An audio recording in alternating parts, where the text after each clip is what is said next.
కొన్ని క్వశ్చన్స్ అడుగుతాను అధ్యక్ష. ఎందుకంటే మంత్రి గారి సమాధానం చూస్తే అధ్యక్ష వాస్తవాలు సభ ముందుకు రాలేదని నేను భావిస్తా ఉన్నా అధ్యక్ష. ఎందుకంటే మంత్రి గారి సమాధానం చూస్తే ఎవరైతే కొంతమంది ఎంపిక కాలేని వాళ్ళు కోర్టుకు వెళ్ళారని చెప్తా ఉన్నారు. కానీ అధ్యక్ష ఇక్కడ ప్రధానంగా ఏపీపీఎస్సీలో ఆనాడున్న మెంబర్లు కావచ్చు, ఏపీపీఎస్సీలో ఆనాడు రిహాబిలిటేషన్ సెంటర్గా మార్చి డీజీపీగా మార్చిన గౌతమ్ సవాంగ్ గారిని చైర్మన్ చేయటం, పిఎస్ఆర్ ఆంజనేయులు గారు లాంటి వాళ్ళని సెక్రటరీలుగా పెట్టడం, అలాగే సీఎంఓ ఆఫీస్లో ఉన్న ధనుంజయ రెడ్డి లాంటి వాళ్ళు, వాళ్ళకు సంబంధించిన వ్యక్తులు ఎవరు అధ్యక్ష బోర్డు మెంబర్లుగా వేసిన వాళ్ళు ఎల్ఐసి డెవలప్మెంట్ ఆఫీసర్లు, అలాగే సోషల్ సర్వీస్ పేరు మీద ఎవరున్నారు ఫక్తు వైకాపా నాయకులు కార్యకర్తలు ఉన్నారు. ఇటువంటి వాళ్ళని బోర్డు మెంబర్లుగా వేసి అధ్యక్ష మంత్రి గారిని నేను కోరేది ఒకటే, ఇక్కడేదో ఎంపిక కాలేని వాళ్ళు కోర్టుకు వెళ్ళటం కాదు. కోర్టుకు ఎందుకు వెళ్ళారు అధ్యక్ష? ఇందాక మంత్రి గారి సమాధానంలో 2018లో ఇచ్చిన నోటిఫికేషన్ ప్రకారం కన్వెన్షన్ మోడ్లో జరగాల్సిన పేపర్లు దిద్దటం అనేది డిజిటల్ ఎవాల్యుయేషన్ చేశారు అనే దాని మీద కోర్టుకు వెళ్ళారు అధ్యక్ష. కోర్టుకు వెళ్తే కోర్టు ఏం చెప్పింది, మీరు నోటిఫికేషన్ అనేది కన్వెన్షన్ మోడ్లో చేస్తామని చెప్పారు కాబట్టి డిజిటల్ ఎవాల్యుయేషన్ చేయటం కరెక్ట్ కాదు, మీరు కన్వెన్షన్ మోడ్లో మాన్యువల్ ఎవాల్యుయేషన్ చేయమన్నారు అధ్యక్ష. మాన్యువల్ ఎవాల్యుయేషన్ చేస్తే అధ్యక్ష తర్వాత ఎంత మ్యానిపులేషన్ అంటే ప్రభుత్వం ఏపీపీఎస్సీ పనితీరుకు నిదర్శనం అధ్యక్ష.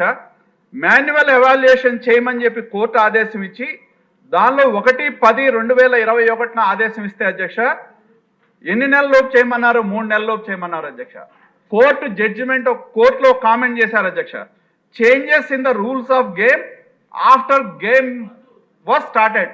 ఆట మొదలు పెట్టిన తర్వాత రూల్స్ మార్చుకోవడం, మనకు కావాల్సిన వాడికి ఉద్యోగాలు ఇవ్వాలని, మనకు కావాల్సిన వాడికి అపాయింట్మెంట్లు ఇవ్వాలని, ఇటువంటివన్నీ కూడా చేయటం మూలాన ఏదైతే నోటిఫికేషన్లో వచ్చిన దానికి విరుద్ధంగా వెళ్ళారు.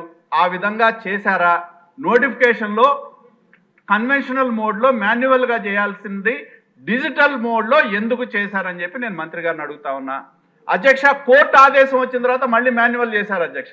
ఇక్కడ మీరు ఒక్క క్షణం మనం ఆంధ్రప్రదేశ్ ప్రజలు కానీ సభ్యులుగా మనం ఆలోచించాల్సింది ఏంటంటే అధ్యక్ష, కోర్టు వచ్చిన తర్వాత మాన్యువల్ ఎవాల్యుయేషన్ చేస్తే మీరు ఒక్కసారి రిజల్ట్స్ చూస్తే అధ్యక్ష ఫైనల్ ఎగ్జామ్లో 326 మందిని సెలెక్ట్ చేశారు డిజిటల్ ఎవాల్యుయేషన్లో.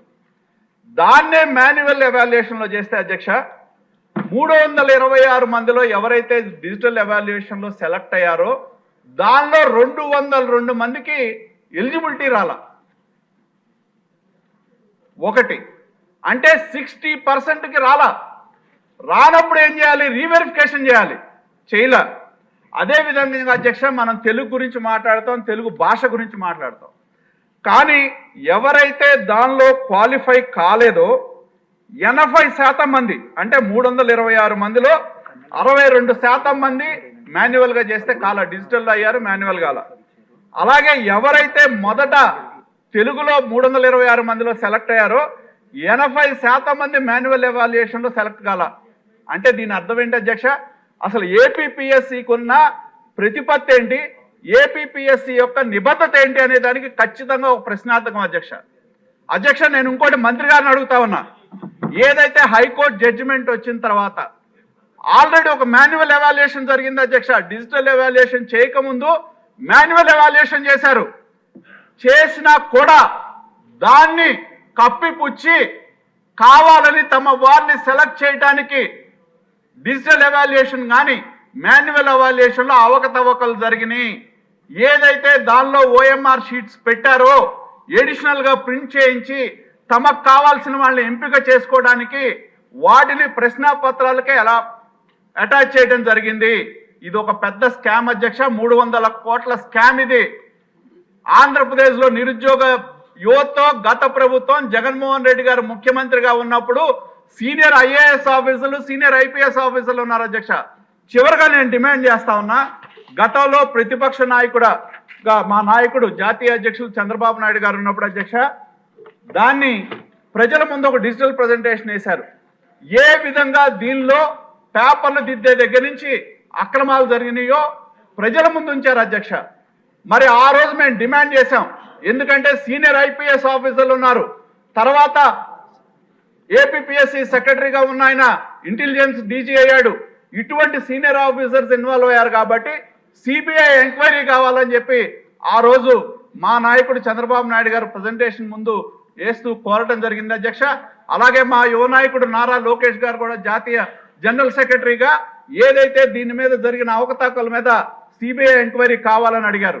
ఎందుకంటే ఈ రాష్ట్రంలో ఉన్నత పదవుల్లో ఉన్న ఐపీఎస్ ఆఫీసర్లు, ఐఏఎస్ ఆఫీసర్లు దీనిలో ఇన్వాల్వ్ అయ్యారు కాబట్టి ఖచ్చితంగా దీని మీద సిబిఐ ఎంక్వైరీ చేయాలని చెప్పి నేను ప్రభుత్వాన్ని, గౌరవ మంత్రి గారిని నేను డిమాండ్ చేస్తా ఉన్నా అధ్యక్ష.